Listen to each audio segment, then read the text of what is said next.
Well, folks, welcome back to another episode of Forgin' Fridays. And we're going to be taking a look at another deck. Still going through my deck, showing them off. Going over how they work. And today, we got a doozy of a deck. I don't mean that in a particularly great way. We're going to be looking at the eggs deck. So we'll jump into it here, and maybe you'll get a bit of a sense of what it's doing. Basically, the way that the eggs deck work is you have these cards like Second Sunrise. So you can see this is an instant. One colorless and two white, the instant.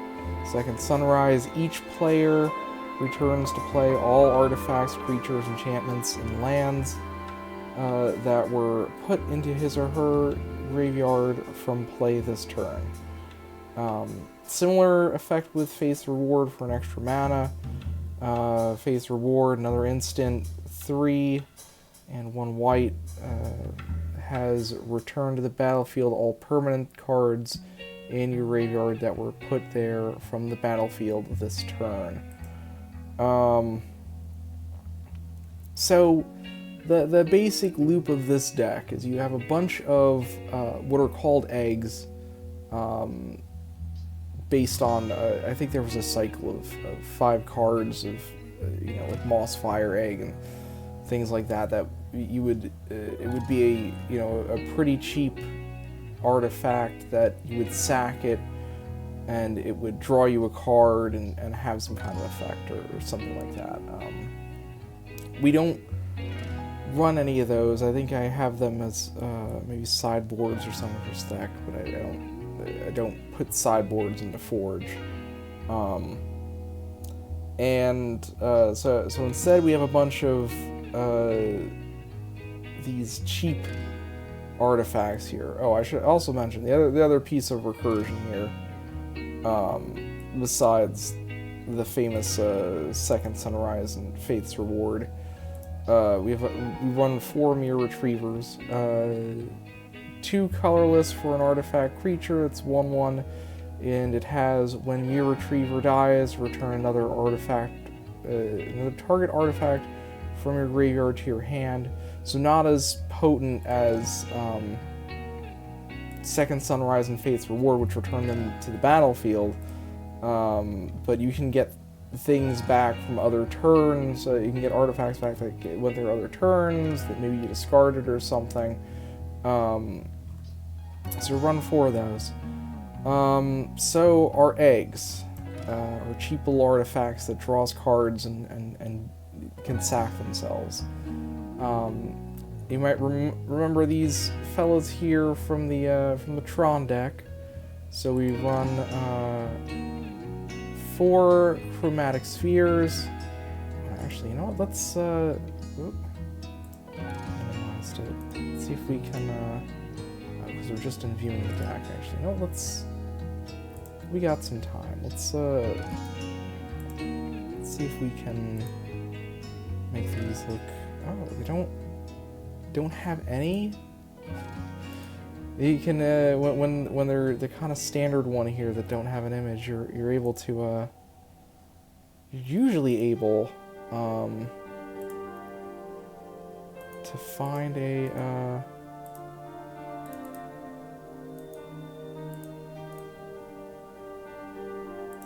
this card variant, but none of these other variants have an image. For some reason, I guess the Forge didn't pull those in. Alright. Getting back to the eggs here. Chromatic Sphere. 1 for an artifact that has pay 1 and sack it.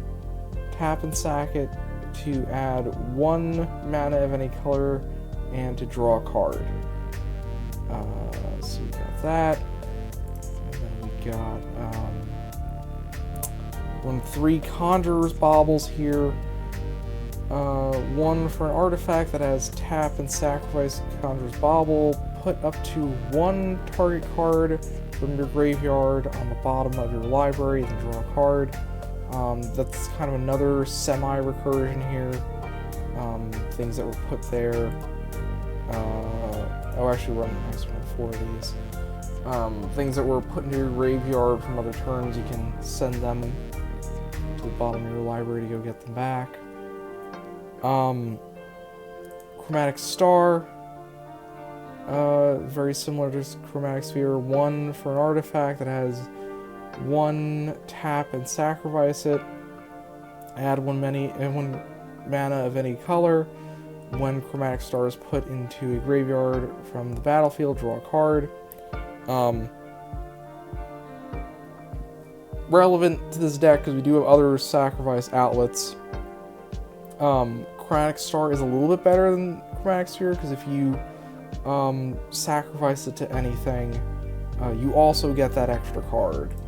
Chromatic Sphere only gets you that extra card if you use it to fix some mana.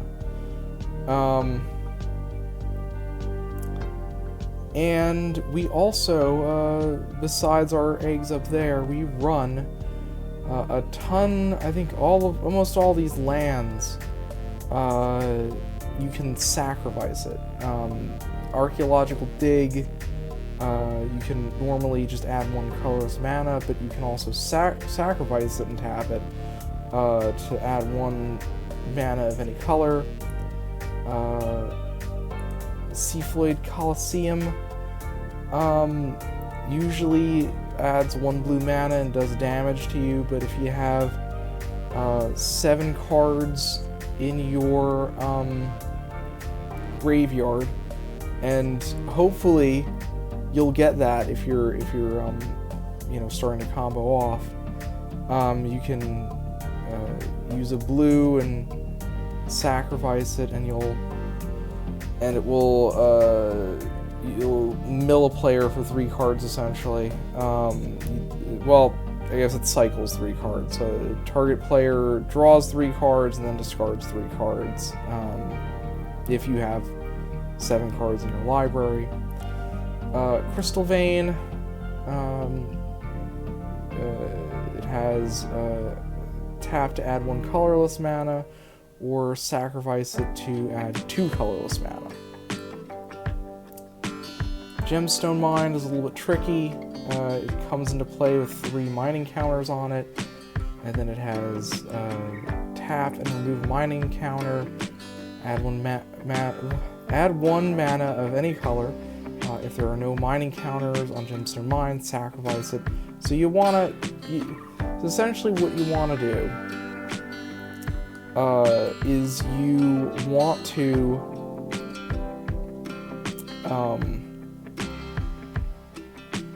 want to structure this such that you're sacking your eggs and sacking your manas, sacking your lands, and setting up your Gemstone Mine so that there's only 1 mining counter on it on that turn, and then sacrificing that as well.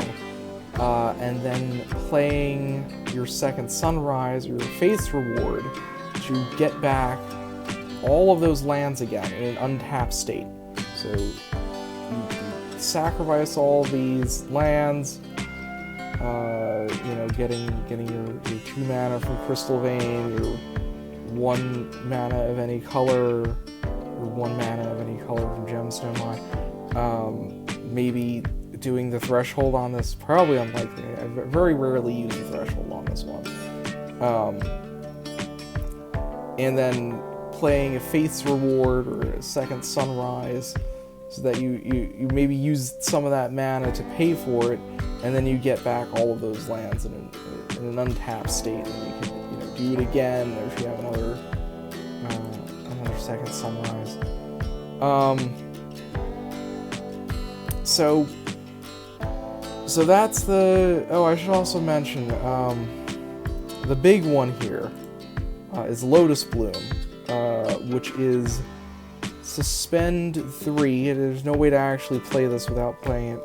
Well, there's no way of playing this from your hand without going into suspending. You pay 0 and suspend 3, so 3 turns later you get a Lotus Bloom that has tap and sacrifice Lotus Bloom, add 3 mana in any one color. So that's the big one, and the combo that you're supposed to do with Lotus Bloom that you're trying to get is you want to play Reshape on 0, because this is technically, Lotus Bloom is technically a 0 mana artifact. So Reshape is a sorcery, it's X and blue for sorcery. It has as an additional cost to cast a spell, sacrifice an artifact, search your library for an artifact card with converted mana cost X or less, and put it into the battlefield, then shuffle your library. So you're playing Reshape for 0, so for the 2 blue, you're sacrificing, you know, maybe a Chromatic Star, and you're getting your Lotus Bloom directly onto the battlefield with Reshape. Then you're able to sacrifice it for 3 mana and, you know, continue on doing whatever you're doing. We also run a Tinker. I think that puts this in Legacy.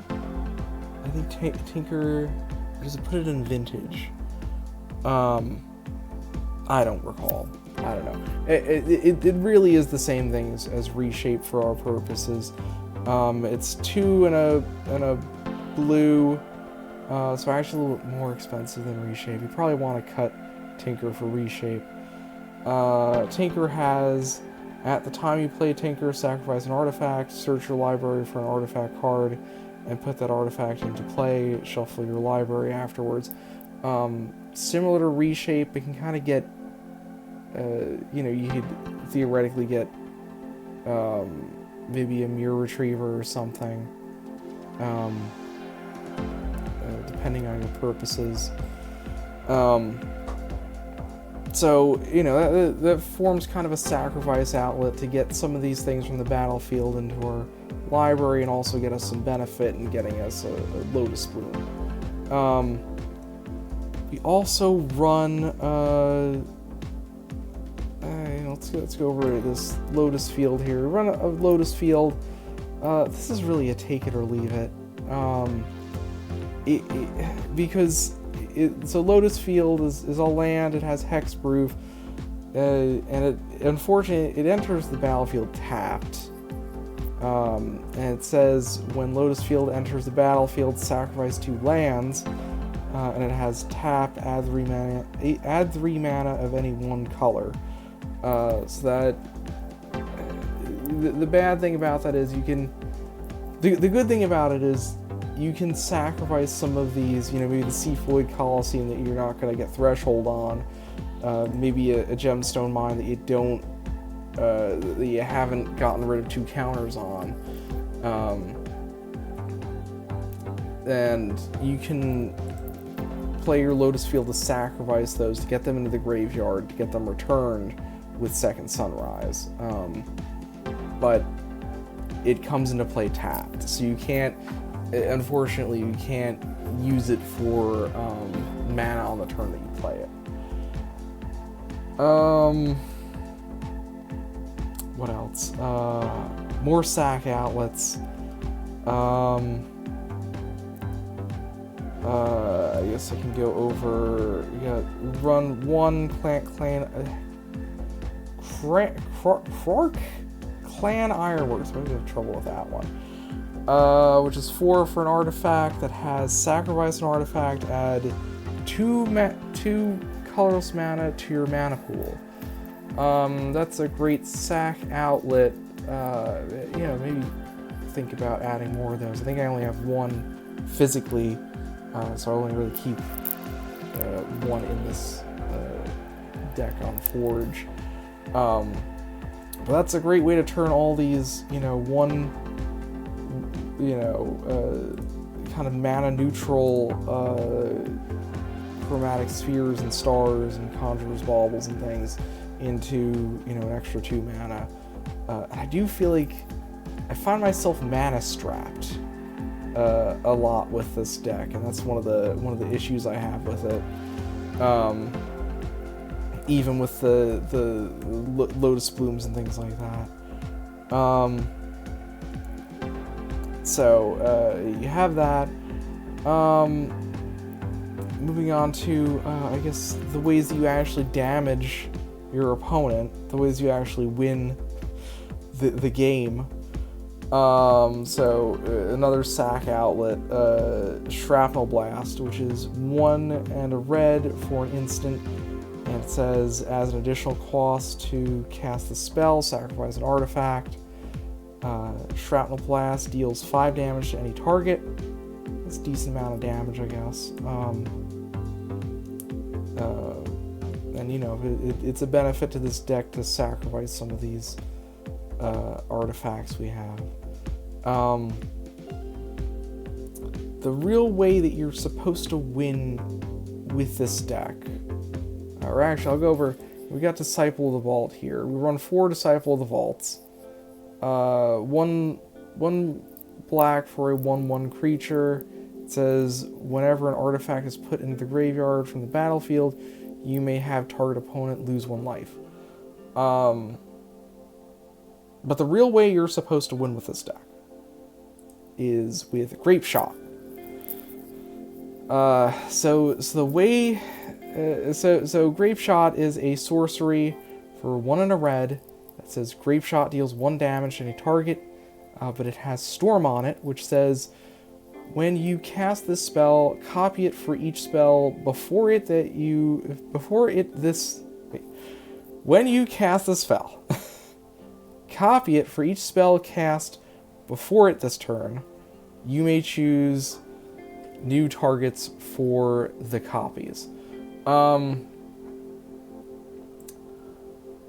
You're supposed to be able to sacrifice your Chromatic Spheres and Lotus Blooms and play your Reshapes, second Sunrise again, you know, and with Grapeshot, the idea is that every time you're casting it, you're building up your storm count, and then you're Grapeshotting once, maybe Grapeshotting twice, and you can just ping your opponent down for 1 damage over and over and over again. I found that this deck really struggles as a combo, because a lot of times, your opponent will be hitting you and doing damage, and you're building up your pieces, your Crystal Veins and your Archaeological Digs and Gemstone Mine. You keep tapping your Gemstone Mine to play some of these, you know, 1 mana artifacts, and at a certain point you go, okay, I have to start going off this turn, and then you sacrifice your Archaeological Dig. Maybe you don't have a second Sunrise in hand. You sacrifice your Archaeological Dig, sacrifice all your 1 mana, you know, eggs,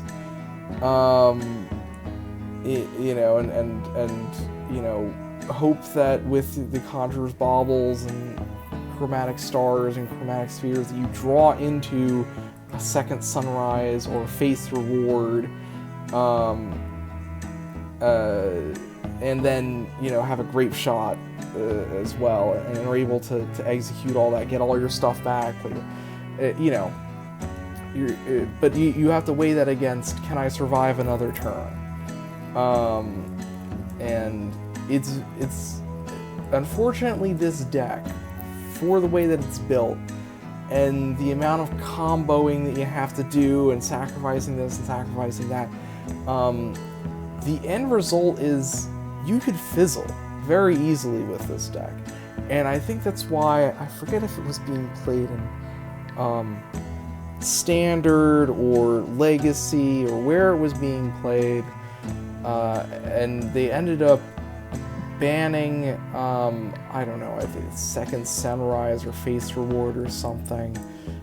Because a lot, you know, the matches would just go on forever and ever and ever, people sacrificing and doing this and doing that, bring it all back, and if we get to the end of it and be like, oops, I didn't actually kill you, so they ended up getting killed in the next turn anyway. I think this deck. Now I'm thinking about it, this deck could really use some life gain. Because as your opponent's hitting you down and you're trying to build up this board state, just some life gain in here would probably make it a lot more survivable. But, you know, honestly the problem with it is that its combo is non-deterministic to a certain effect. You know, you can combo off and start going, but you don't know if you're gonna do enough, you know, do enough damage with Disciple of All Out and Grapeshot in hand to actually, you know, defeat your opponent. The combo is non-deterministic. You could still lose. So that's eggs. We'll play maybe 1 or 2 matches because they do go on rather long, and we'll give it a shot. But yeah, I don't.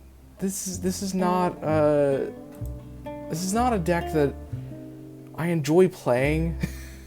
I built it and I kind of said, it's 1 land. I guess we'll keep it. We gotta Disciple the Vault, so that's good. We'll play,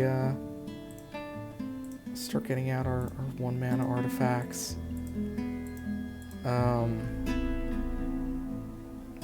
Lotus Bloom, I will say this, Lotus Bloom, you usually don't want to draw into it, because you want to, you know, reshape for it and basically get it on the field immediately.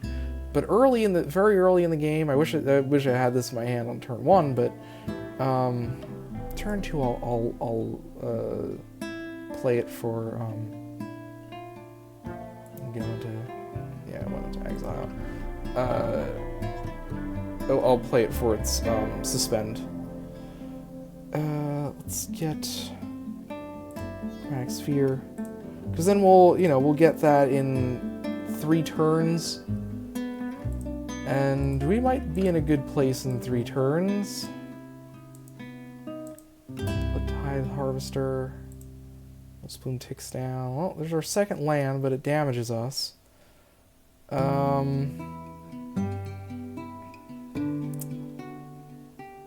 We'll play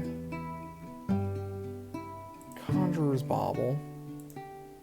This is looking alright. We can... unfortunately, we don't... We're gonna be able to face reward when we get that, when we get this Lotus Bloom. But, unfortunately, we don't have any way of getting black mana before we start sacrificing all these, we'll have to sacrifice a Chromatic Star to get out or Decipher the Vault. Which is fine. We'll still get it back. Let's see, we just start taking damage now. Lotus Bloom takes down again. 2 Decipher the Vaults. That's pretty good, but then, like I said, we're gonna have to sack these things. Okay. Alright, well, next turn seems like our big turn, right? We get our... We're taking a lot of damage here. What's Phyrexian do? Okay. So they're gonna take some damage themselves. Okay. Lotus Bloom. Gemstone Mine. See, here's where we're on the unfortunate circumstance. Do we want to play a Disciple the Vault? We don't have a way of actually sacrificing this Gemstone Mine and getting it back in this turn. Yeah, let's start. Let's try to go off a bit. So we'll play a Disciple the Vault for 1 black. Does this actually? I don't know if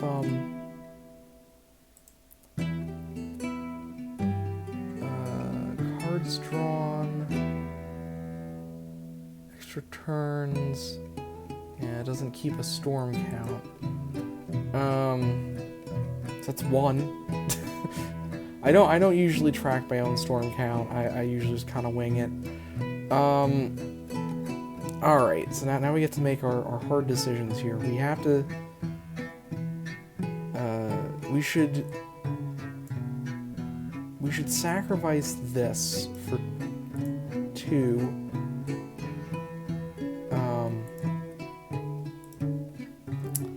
So we have 2 floating. And then we want to sacrifice this. And for another black.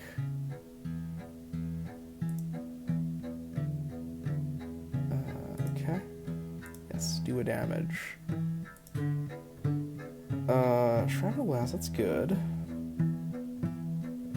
And we'll play this for black. So we have 1 floating. So we're gonna... It's tricky because you have to kind of track... You have to track your mana pretty carefully. So... We'll start sacking these things now. We need this for white.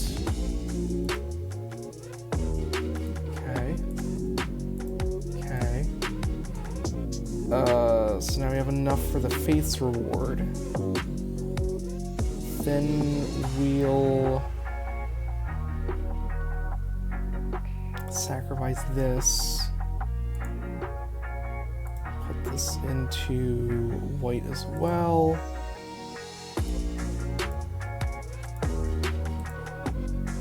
Do 2 damage.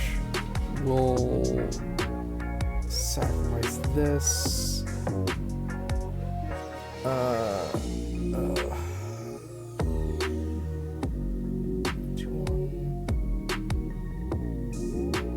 Let's put up to 1.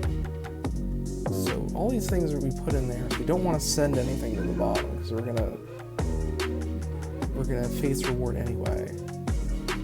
So it's fine.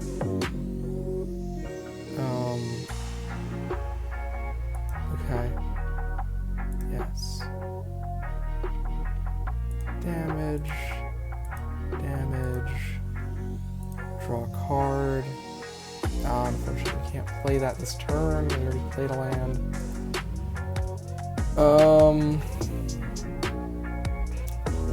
We have 2 Grapeshots.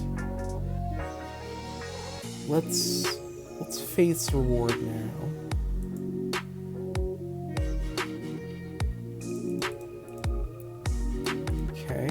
Back all of our stuff. Do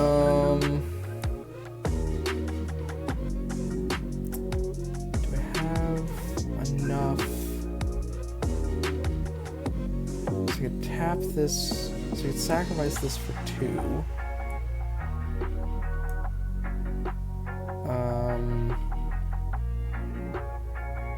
And this is for 3. So I don't have enough for all of these. But I can do double Grapeshots. I feel like double Grapeshots is going to be more than a Shrapnel Blast. And I can always Shrapnel Blast on the next turn. Let's do this.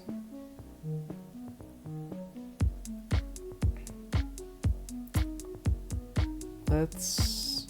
I don't think we're casting anything. Well, let's... You know what?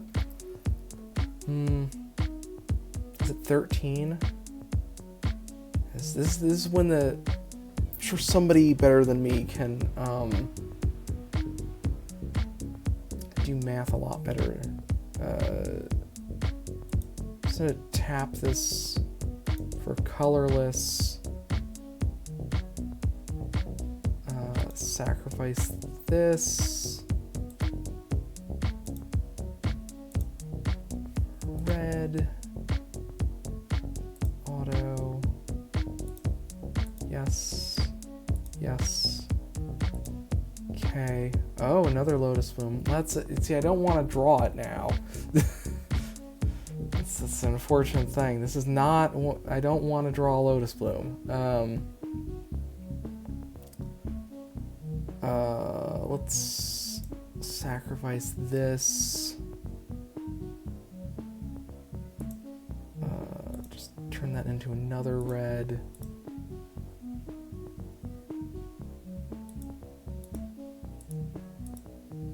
Another Conjurer's Bauble.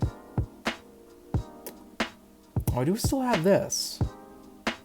I guess I could have done all three of these. Oh well. Let's play the Conjurer's Bauble.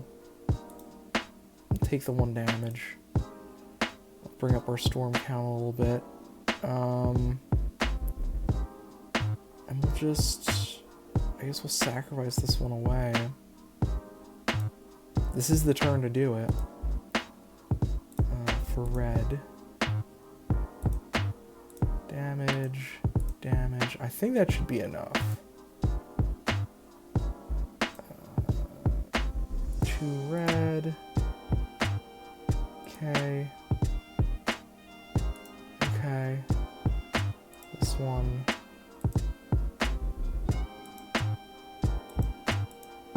Okay. So that might...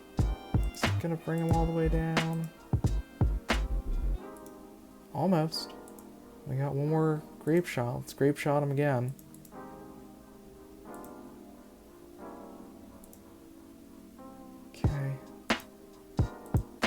It's a bit, you can see the number ticking down here, but it's not. I think the GUI could be a little more obvious about it wants you to select your damage. All right.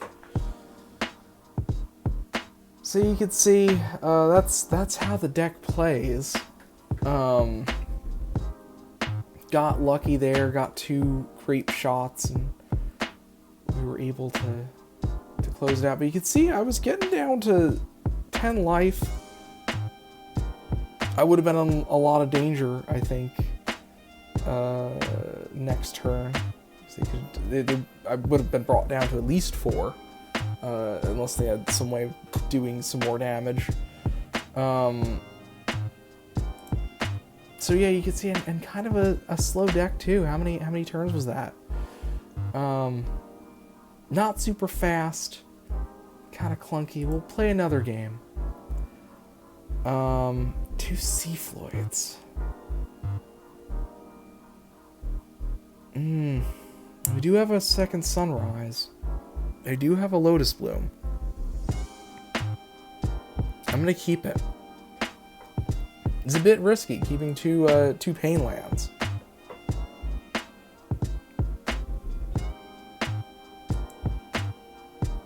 But Lotus Bloom. Conjurer's Bauble. Take 1 damage.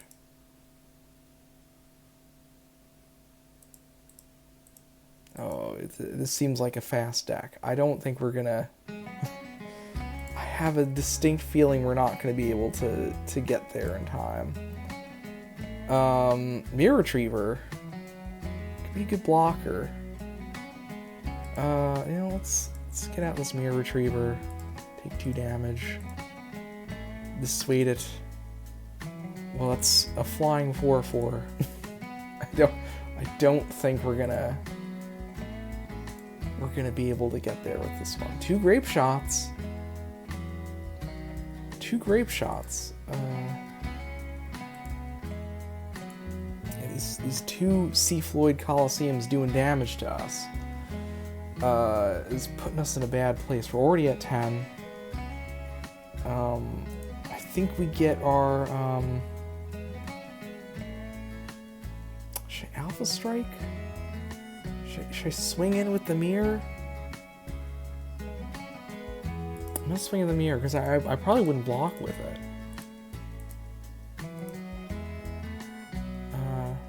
Swinging in made sense there. It didn't even attack. Okay, get our Lotus Bloom, Crystal Vein.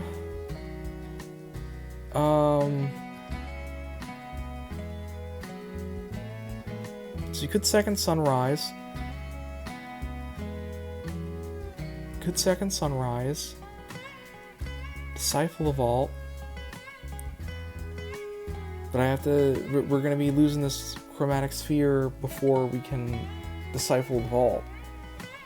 I think we gotta go for it though. We're at 10.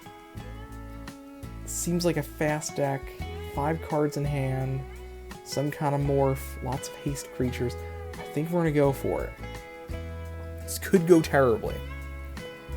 So let's sack this. And sack this for a black.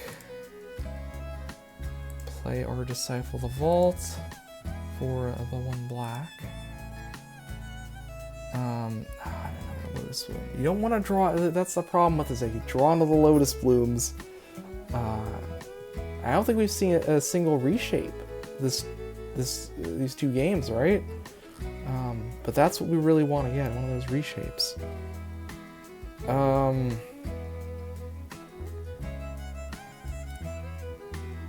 Let's Conjurer's Bauble. Not putting anything back.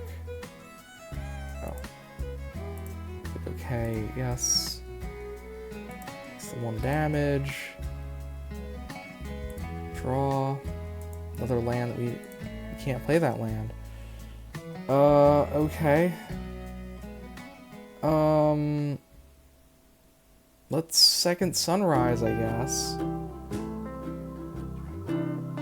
What if we haven't played all that much this turn, but we'll give it a shot.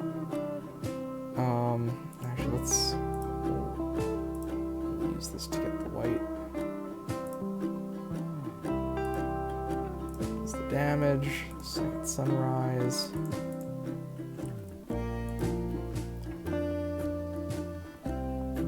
And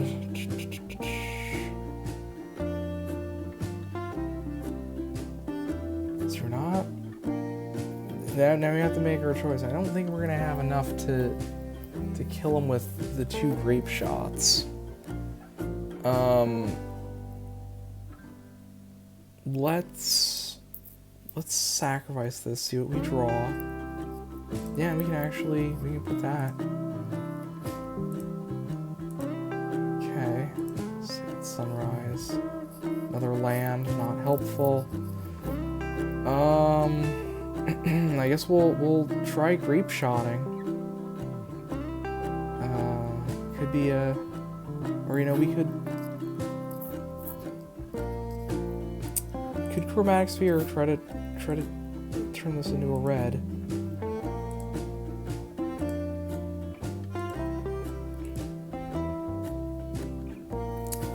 Chromatic Star, so we can keep it going. I think this time use this. Get a red.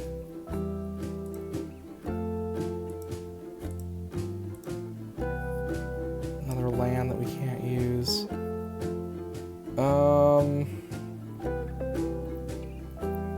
Well, we'll try Grapeshotting. Do double Grapeshots. Play a red and do we want to sacrifice this Lotus Bloom? Yeah, I think we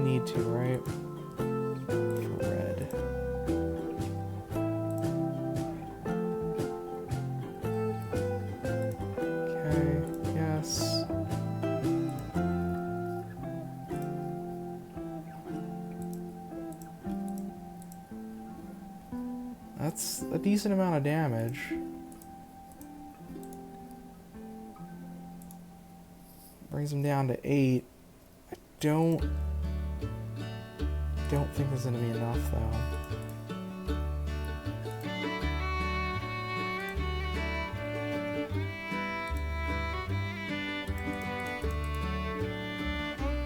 Okay, it's gonna be 8. Nope. Nope. He's down to 2. So it's not impossible.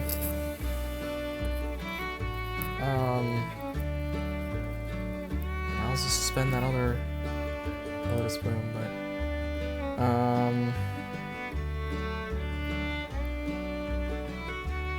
I'd swing in and then you'd go down to 1. But I think I need a.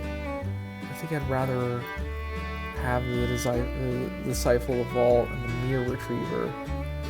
The Myr Retriever I can use as a blocker. I myself am not in a great state. Oh, he has Trample too. Well, absorb 1 of that. Okay. That actually might have.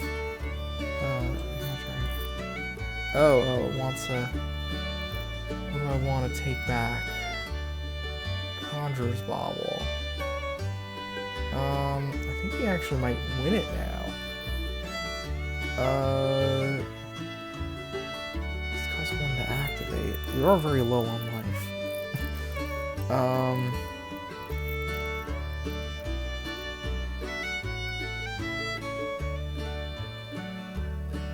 Taking that.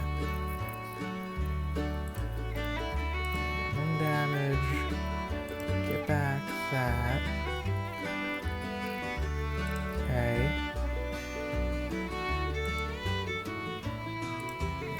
Lotus Bloom taking it. Well, that doesn't help me. Help me in several more turns. Let's all I should need to do is just play it and sacrifice it, right? And then I win.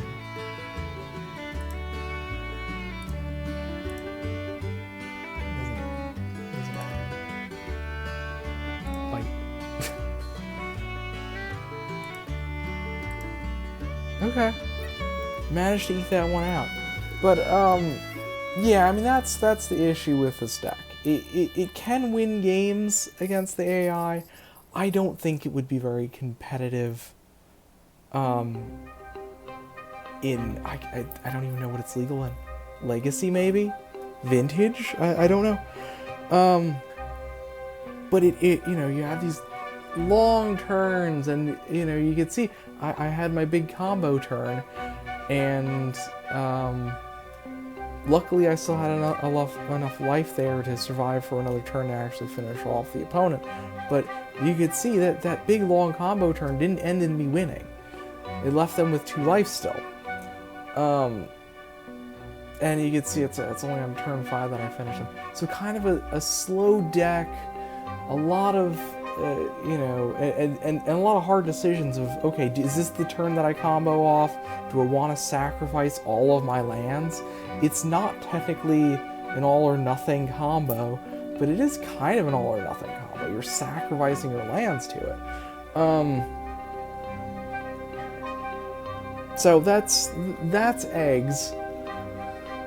That's how the deck plays. You know, not one of my favorites. This is not one of the decks that I usually, you know, play on the phone. Just for fun. This is not one of those decks. This is a deck that I kind of built. Has some fun gimmicks to it, but it's not really.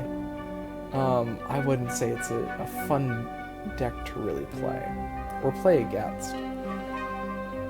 All right, so that's eggs, and that's another episode of Forge and Friday. Thank you for joining me. I hope you enjoyed watching this kind of weird deck. And I hope you join me next time. Alright. Adios.